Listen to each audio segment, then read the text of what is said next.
Venha cá, pessoal.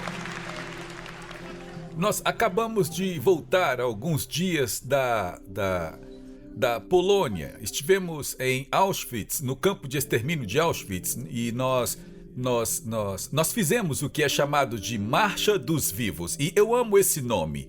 Havia, eu acho que 8 mil judeus. E a Marcha dos Vivos, o que é isso? É uma forma de homenagear os 6 milhões de judeus que morreram durante o Holocausto, mas também homenagear os que sobreviveram. E nós pudemos conhecer, este foi o 80º aniversário da libertação dos campos de extermínio, onde Hitler assassinou 6 milhões de judeus. E eu quero fazer algo, eu esqueci de fazer isso, mas quero fazer algo aqui em 1 minuto. E eu pretendia que colocassem o cronômetro.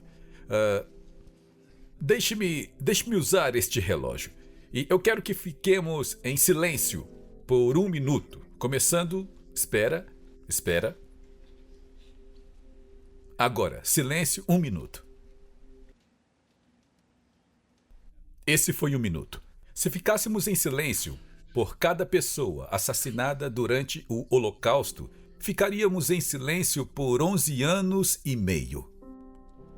E é por isso que não podemos ficar em silêncio. Não podemos pensar que, sabe, não importa o que está acontecendo. Eu acho, e eu preciso que você ore comigo sobre isso, acho que posso abrir para levar alguns de vocês conosco a Auschwitz no próximo ano. Porque você pode ver nos filmes. Alguém aqui gostaria de ir fazer a Marcha dos Vivos? Vocês gostariam de ir? Porque ver nos filmes ou as fotos é uma coisa, mas estar lá e vivenciar a desumanidade e então saber que eu não sei se vocês sabem disso, mas quando Hitler começou a verbalizar seu ódio pelos judeus, o líder muçulmano de Jerusalém, o Grão-Mufti, voou para se encontrar com Hitler e deu a ele a ideia de assassinar os judeus. E então vemos a mesma coisa acontecer em 7 de outubro. A mesma coisa, uma crueldade inacreditável. Olhamos para o que aconteceu em Auschwitz e Birkenau. Havia cerca de 40 a 70 mil campos que Hitler tinha. A maioria não sabe disso. Nos contaram as histórias, conversamos com sobreviventes do Holocausto. Eles levaram 80 sobreviventes, porque este era o 80º aniversário. E eles falaram sobre o que faziam com as pessoas. Eles não apenas assassinavam, mas a crueldade era inacreditável. Então pensamos sobre a mesma religião que atacou Israel, a mesma religião, chamaram de o espírito de Emelec. Em 7 de outubro, eles queimaram bebês vivos em 7 de outubro. Isso não é 1942. Isso foi há menos de 2 anos, 7 de outubro. E, pessoal, há cerca de 78 mesquitas só no norte de Dallas. Vocês precisam entender uma coisa. Estamos vivendo nos últimos dias. E vamos compartilhar algumas coisas só para nos despertar, porque Deus não nos deu um espírito de medo. E eu li o livro. Nós subiremos como uma noiva gloriosa. Amém? Mas precisamos estar atentos. Então, vocês, o que gostariam de compartilhar que mais tocou vocês nisso? Ana, pode começar. Foram tantos momentos. Agora, sabendo que ela é mestre de cerimônias há 25 anos, da cerimônia que acontece na noite anterior à marcha, estávamos esperando nosso ônibus no aeroporto e ele viu a placa que dizia Larry Huck e ele se aproximou e disse: "Pastor, é você?" E os pais dele eram sobreviventes do Holocausto na Lituânia. E posso contar essa história? Sim, sim. Bom, ele estava tão grato por estarmos lá como cristãos. Só quero lembrar vocês, é muito comum para nós estarmos defendendo a justiça dessa maneira, lutar pelas coisas que são certas. Estamos acostumados com isso, mas no mundo judaico, eles não estão acostumados com cristãos ao lado deles. Eles não estão acostumados a se sentirem apoiados por absolutamente ninguém fora da sua comunidade pequena. Então nós, como New Beginnings, representando vocês, nos destacamos. Sim. Eu não posso dizer Sim. o quanto isso me impressionou, sabe? Porque ao longo dos dias que estivemos lá, provavelmente compartilharemos algumas histórias de momentos em que, sabe, isso não é algo comum por aqui, como vocês sabem. Então, por todo lugar que vamos, estamos filmando. E o papai tem uma voz muito alta. E havia quase 10 mil pessoas lá este ano. Então, as pessoas estão por todo lado e estamos lá filmando, enquanto outros não estão realmente filmando. Então as pessoas paravam para ouvir o quê? O que essas pessoas estão dizendo? O que esses americanos estão dizendo? Porque, se vocês lembram, são pessoas do mundo todo. E, mais vezes do que eu poderia contar as histórias de pessoas que assistiram e ouviram o que o papai estava dizendo, que era: cristãos estão ao lado de nossos irmãos e irmãs judeus. Amém. E não permitiremos isso. Não permitiremos essa disseminação demoníaca de ódio, esse culto de ódio, continuar a se espalhar como um fungo. Estamos pondo o pé no chão, nós juntos. Então, enquanto o papai dizia essas coisas para a câmera, você via pessoas cujas famílias eram sobreviventes, ou são apenas judeus de todo o mundo que estão lá em nome do ativismo, parando e vindo até nós com lágrimas nos olhos, dizendo: obrigado, obrigado, obrigado. Lágrimas e surpresa. E foi muito, muito marcante para mim, mais do que talvez tenha sido antes. Que isso ainda é algo novo, cristãos ao lado dos judeus, e para eles sentirem que talvez tenhamos um aliado no mundo. Talvez, entre todo o barulho e todo o ódio, espere, há um remanescente de pessoas que se importam conosco e se levantarão por cada um de nós por sermos perseguidos Amém. sem motivo? Amém. E nós somos essas pessoas, e isso está crescendo, se espalhando. E só quero elogiar vocês e dizer que seu espírito vai conosco. Nós o carregamos e vocês o carregam pelo mundo. E isso está fazendo a diferença. Então o Sr. Mel veio até nós no aeroporto e disse: Posso contar minha história rapidinho? Nós tínhamos acabado de pousar na Polônia. Estávamos literalmente, saindo do terminal. E ele disse: meus pais eram sobreviventes na Lituânia. Então ele está apenas uma geração distante da atrocidade mais horrível da humanidade. E todos os anos ele traz uma delegação. Este ano ele tinha 55 pessoas. E quando saíram da Polônia, foram para um dos países afetados pelo Holocausto. E 10 anos atrás, ele foi para a Lituânia depois e disse ao seu guia turístico: este é o nome da família que salvou meu pai. Você acha que pode tentar, talvez, encontrar essa família em algum lugar? Agora, quantos anos se passaram? E ele nos conta essa história. O pai e a mãe dele estavam em campos. O pai estava em um campo na Lituânia e um fazendeiro local que conhecia seu pai viu ele dentro do campo e, obviamente, o Espírito do Senhor tocou ele. E ele disse: posso pegar 7 pessoas e escondê-las na minha fazenda. Sim. Deixe-me interromper, porque eu quero que vocês tenham tempo para contar essa história. A mãe e o pai dele já estavam nos campos há 2 anos e eles nunca tinham feito a barba, nunca tinham cortado o cabelo. E esse fazendeiro os viu no campo. Então ele conseguiu, de alguma forma, falar com o pai do Noah e disse: vou voltar e vou fazer sua barba, limpar você, colocar uma cruz em você e vou tirar você daí. E ele foi para casa, buscou seus 3 filhos adolescentes e foram lá e conseguiram, de alguma forma, tirar 7 pessoas e escondê-las na fazenda de porcos. Acho que por 4 anos, Isso, ele 4 disse. anos. E salvarem sua vida. E então Mel disse ao seu guia: você acha que pode encontrar essa família? Ele disse: oh meu Deus do céu, vou tentar. 3 dias depois ele voltou e disse: acho que encontrei eles. É uma fazenda no interior, mas vamos entrar na van e dirigir até lá. Então eles chegam lá, batem na porta. Um homem muito velho abre, 94 anos. O guia, falando em lituano, diz: este é um homem da América e ele queria vir encontrar você. E o velho para e diz: pare. Ele se parece exatamente com o pai dele.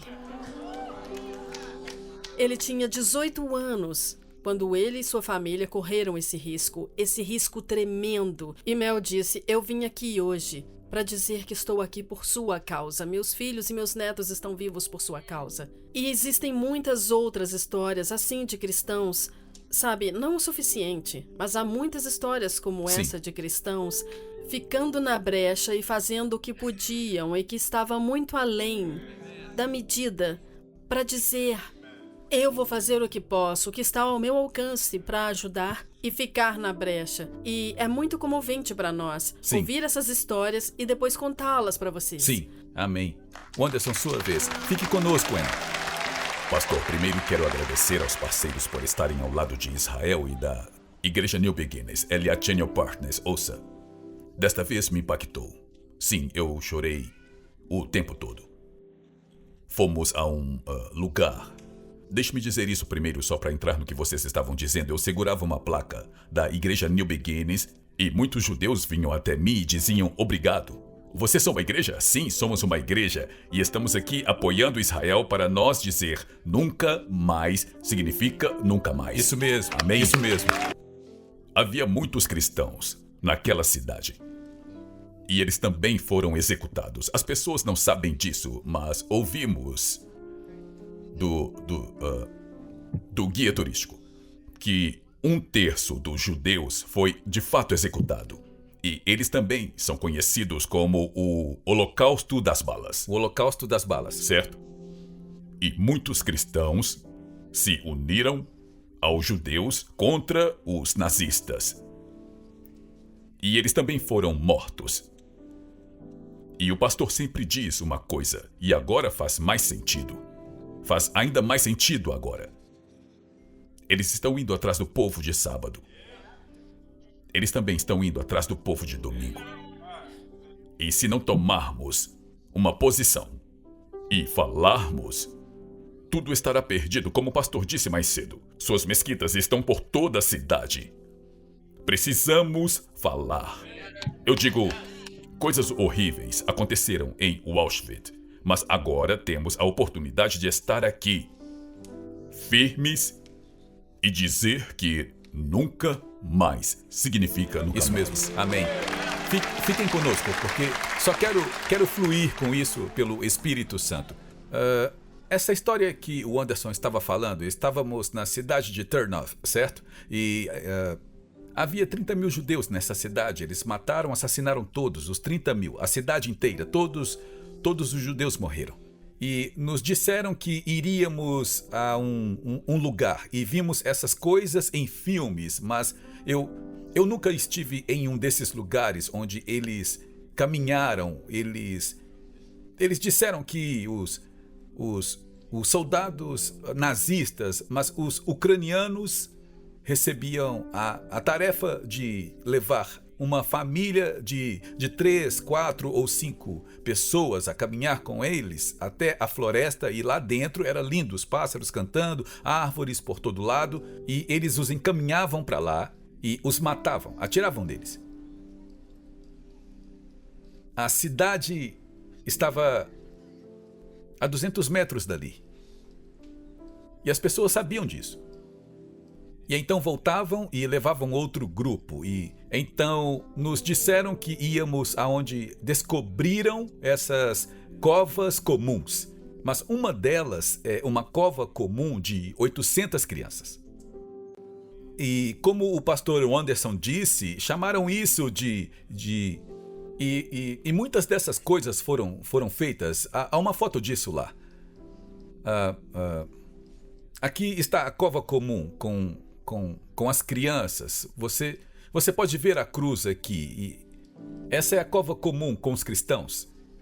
E as crianças, eles sabiam, em muitos desses casos, que a guerra deveria ter terminado, que eles haviam perdido. Então tentaram acelerar para matar o maior número de judeus e cristãos possível.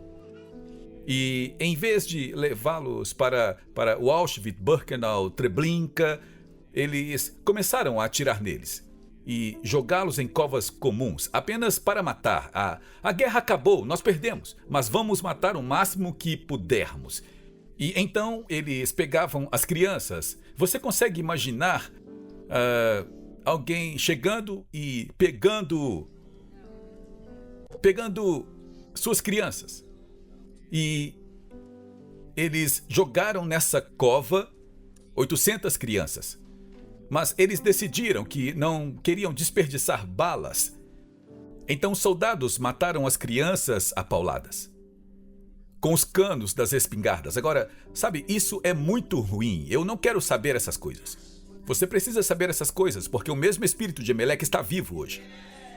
Vimos isso no dia 7 de outubro. Estávamos em Paris, onde as pessoas estão fugindo. Um dos rapazes nos bastidores estava dizendo que eles têm amigos que são Sikhs, que moram no Canadá, que acabaram de fugir do Canadá para cá, porque os muçulmanos estavam tomando conta e é muito violento. Então não são só judeus e cristãos, é qualquer um que eles queiram submeter à lei Sharia. E então você consegue imaginar 800 crianças? Quanto tempo demoraria para matar 800 crianças a pauladas? E quantas delas não estavam mortas quando as jogaram nas covas e as enterraram vivas?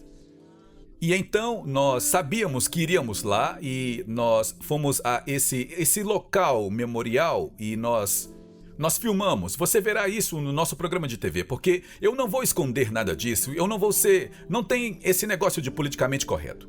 E, sabe, sempre que vemos os judeus dizendo vocês podem ensinar essas coisas nas igrejas locais, eu disse que é difícil fazer isso. É difícil fazer isso porque a maioria dos cristãos não quer ir mais fundo do que isso. Mas nos últimos dias, disse Deus, eu abrirei os olhos dos gentios e lhes mostrarei coisas.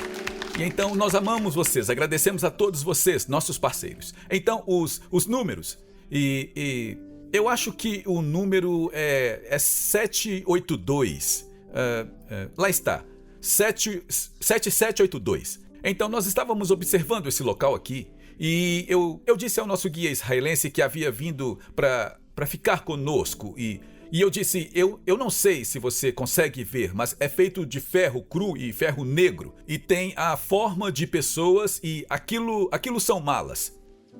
Fica aqui, pessoal. E bem atrás de mim, eu não sei se dá para ver, mas é um soldado nazista. Então eu perguntei, são essas as crianças? E ele disse, não. E eu disse, então são judeus adultos? Ele disse, não, esses são aqueles que mataram primeiro, são os cristãos. Esses foram os líderes cristãos que estavam falando contra essas atrocidades. E então Hitler os mandou matar primeiro. E então o que o pastor Wanderson estava dizendo, e eu mostrei um vídeo de um dos líderes do Hamas no dia 8 de outubro, logo após o dia 7 de outubro, ele estava na televisão ao vivo no Líbano e eu mostrei o vídeo quando voltei. E ele disse, a senhora na sua sala, tipo alguém da Fox News. E ela perguntou, se você puder ter uma solução de 2 estados, Israel estará bem? E ele respondeu, não há solução de 2 estados. Do rio ao mar. Isso significa sem judeus. Isso é a mesma coisa, é o mesmo espírito de Hitler. E ele disse, quando terminarmos com os filhos do sábado, que são os judeus, vamos atrás dos filhos do domingo. Então precisamos entender. Agora, o motivo de eu estar contando essas coisas e mostrando essas coisas para que você saiba, eu acredito que estamos nos preparando para o maior derramamento do Espírito de Deus que já vimos. E Ele está procurando pessoas em quem Ele possa confiar. E precisamos ser ousados, não podemos ser politicamente corretos, precisamos ser biblicamente corretos. E precisamos fazer com que todos os políticos saibam que se você está pressionando por isso, não queremos você como nossos representantes eleitos e não podemos separar política de espiritualidade. Política e espiritualidade são sinônimos. Precisamos de pessoas governando este país que vão deixar que Jesus Cristo e o reino de Deus governem. Amém? Então, ok. Pai, posso sim, falar uma coisa? por favor, não estamos com pressa. Eu sei que isso é pesado e, claro, como cristãos sabemos que temos a vitória, estamos do lado positivo. Mas também a Bíblia fala muito sobre compartilhar as tristezas dos outros e ajudar a carregar o fardo dos outros. Então isso faz parte das nossas responsabilidades como cristãos. E, sabe, Melina e eu temos falado que se eles puderam viver por isso, eu posso testemunhar sobre isso. Sim. Sim, é difícil ouvir essas coisas e eu sei que é um fardo que todos nós temos que ajudar a carregar. Uma coisa que o John, nosso guia, que foi um historiador fenomenal, compartilhou conosco quando fomos à floresta, ele deu o exemplo de que, às vezes, eles faziam os civis praticarem esses assassinatos e houve um estudo sobre isso. 1/3 deles, ou uma certa porcentagem, fazia e continuava fazendo, sem reservas, aparentemente. Alguns faziam uma parte e depois paravam e diziam que não conseguiam mais, e muito poucos diziam que não podiam fazer isso de forma alguma. E houve um estudo, e perguntaram aos que disseram, os que ficaram em cima do muro, eu consigo fazer com uns, mas com outros não. Por que você não disse não? E eles responderam, bem, se eu não fizesse, e era o que todo mundo estava fazendo, o que as pessoas iriam pensar de mim se eu não fizesse? E talvez a consciência deles realmente se opusesse, mas mesmo assim eles fizeram. Verdade. Fizeram coisas horríveis, horríveis. Você pensaria que ninguém tem capacidade para isso, nenhum civil tem a capacidade de cometer assassinatos. E um rabino, eu não lembro em qual cidade foi, mas era o rabino-chefe. Ele disse, parafraseando, algo assim: a fraqueza máxima é saber o que é certo e não fazer e ter medo do que as pessoas vão pensar de você. E eu pensei que isso é tão relevante para o clima atual, onde, alguns anos atrás, você nunca teria visto pessoas dizendo abertamente: judeus não são permitidos. E, no entanto, nós vemos isso desde o dia 7 de outubro. O sem sionistas, sem Israel, agora se transformou abertamente em sem judeus. Um ódio puro e aberto contra os judeus. E pode ser assustador, e pode parecer pressão dizer, eu vou correr um risco, vou me posicionar aqui. Eu posso dizer, com certeza não. Com certeza não, eu não vou aceitar isso. Eu vou interromper isso onde eu vir, vou falar. E eu pensei que isso fosse só um velho ditado que diz: a história está fadada a se repetir se não encararmos. Sim. Então, Sim. se não estivermos atentos a essas coisas acontecendo, esses marcos acontecendo, nos levando mais e mais para algo assim, isso pode acontecer de novo, se não ficarmos na brecha. Sim. Se não dissermos, não importa o que as pessoas pensam, sei o que é certo, e vou parar isso onde houver o erro, onde ouvir o preconceito. Isso vai além dos cristãos, mas especificamente neste sentido. E fale, você tem que falar, você tem que dizer não, você está errado. Não, isso está errado. O Anderson, você quer falar mais? Sim, Pode quero falar dizer tranquilo. uma coisa. Nós temos Uma das coisas que consegui perceber é como, sabe, esses judeus, eles conhecem a Torá, eles estudam a palavra, eles têm o conhecimento. Mas eles veem o pastor Larry e este pastor Atis já acabou. Sabe, já acabou. Logo você estará fora daí e vai estar viajando com o pastor Larry. Porque nós estamos mudando vidas. E, pastor, nós ouvimos de judeus, temos o conhecimento, mas o pastor tem a fé. E eles estão vendo a nossa fé como cristãos. Quando nós os apoiamos, quando eles ouvem o pastor, eu pude compartilhar, havia um rapaz sentado ao meu lado da Goldman Sachs. E nós estávamos apenas conversando, sabe? Ele estava curioso para descobrir por que estávamos lá. Ele era judeu e eu comecei a compartilhar sobre o netinho Lion, sobre a pastora Tiz. E até compartilhei sobre a Talita. E ele disse, uau, vocês são um povo de fé. Então, eles estão vendo uma fé em nós que está viva. Estamos combinando o conhecimento deles. Sim. E ajudando a ver que em breve Yeshua está voltando. Sim, Amém? amém.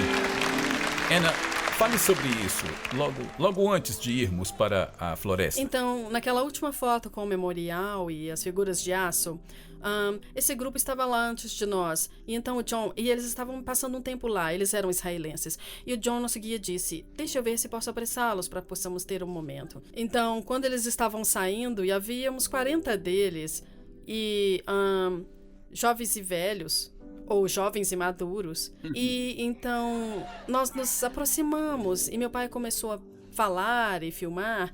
Você nunca sabe direito, porque, como meu pai disse, 25 anos atrás, quando você ia a Israel, às vezes você recebia um olhar desconfiado. Muitas vezes, porque havia uma certa apreensão. Qual é a sua motivação? O que você está ganhando com essa interação? E às vezes você fica observando para ver qual é a reação. Então eles estavam ali, ouvindo meu pai e conversando entre si, sussurrando. E o guia deles disse: vamos. Eu olhei e vi esse homem mais velho, não sei se é ele ali no meio, com o polegar para cima. Eu vi ele olhando e ele estava chorando e começou a beijar. Obrigado, enquanto ele se afastava. E o guia turístico... Eles queriam ficar lá. Eles queriam ficar e dizer que estavam filmando. Então fomos para a floresta e eles já estavam lá. E já estavam sendo preparados e disse: vocês são quem? E ele disse: bem, esses são líderes empresariais de Israel e achamos que para construir um futuro para Israel, eles têm que entender o passado. Então ele os leva até lá, esse é ele com os óculos na cabeça. E então meu pai começou a falar com eles e explicar por que estávamos lá, e eles estavam atentos. Era uma audiência envolvida, silenciosos, e todos ficaram lá em choque, para ser honesta. E finalmente o guia deles apressou eles, e nós começamos a caminhar pelo caminho, e eu me virei e vi essa mulher aqui com a bandeira nos ombros. Ela tinha lágrimas escorrendo pelo rosto, e eu olhei para ela, e ela disse para o meu pai: pode nos ajudar a trazê-los de volta? E ele disse: quem? Ela falou: os nossos reféns, pode nos ajudar? E então começamos a caminhar e eu me virei, ela estava parada lá chorando. Ela disse: posso dar ele minha pulseira? Eu passei meus braços em volta dela. Nós duas estávamos chorando e fomos até meu pai e ela queria lhe dar a pulseira dela. Só os traga de volta. E este é o filho dela, com a bandeira atrás deles. E então esses momentos, eles são realmente poderosos. Tipo, isso está dando às pessoas esperança de que não estão lutando sozinhas, sabe? Sim, estamos lutando com eles. E sabe, como Anna e o Anderson disseram, isso é novo para a maioria dos judeus. Você pensa, bem, estamos fazendo isso há 30 anos, isso é algo novo para eles. E eles estão vendo isso em todo o mundo, incluindo nos Estados Unidos, nas universidades. Nós conhecemos o rabino, um rabino ultra-ortodoxo no avião, e o rabino disse: eu conheço o pastor Larry, eu sei quem é o pastor Larry. E ele disse: eu ouço seus programas de televisão. E é verdade. E então Então você pensaria: todos os judeus sabem que estamos defendendo Israel, sabem que estamos defendendo vocês, nossos parceiros aqui, mas eles não sabem. E isso é muito comovente para eles, porque eles se sentem como se estivessem sozinhos. Eles se sentem como se estivessem sozinhos com todos esses... Vejam nossas universidades. Esse rabino contou para Anna que um membro de sua congregação, eu acho que eles são do Nordeste, eu não vou dizer a cidade, mas eles estão lá no Nordeste. Um membro de sua congregação deu 150 milhões para uma universidade. 50 milhões para a Colômbia? Acho que foi Colômbia. Colômbia, onde o seu filho está. E ele disse, meu filho ligou e disse 50 milhões de dólares. Meu filho ligou e disse: pai, eu não consigo sair do meu quarto, não consigo ir à aula. Obrigado por se juntar a nós na transmissão de hoje com o pastor Larry Hug. O pastor Larry trouxe muitas revelações de mudança de vida para o corpo de Cristo, incluindo ensinamentos sobre quebra de maldições familiares e os 7 lugares em que Jesus derramou seu sangue. Mas talvez a revelação mais extraordinária seja seu ensinamento sobre a restauração das raízes judaicas do cristianismo e a permanência com Israel. Convidamos você a conhecer mais sobre nosso ministério visitando nosso site em larryhugbrasil.com e nosso canal no Larry Hug Brasil no YouTube. Oferecemos muitos recursos gratuitos em português que irão enriquecer sua caminhada com o Senhor e prepará-lo para viver uma vida vitoriosa e próspera. Você também pode contribuir com nosso ministério em larryhugbrasil.com. Sua oferta, seja grande ou pequena, abençoará Israel. Temos muitas ações especiais que estão literalmente salvando vidas e cumprindo a profecia bíblica do fim dos tempos, incluindo patrocinar Aliá, alimentar os sobreviventes do Holocausto, comprar ambulâncias e muito mais.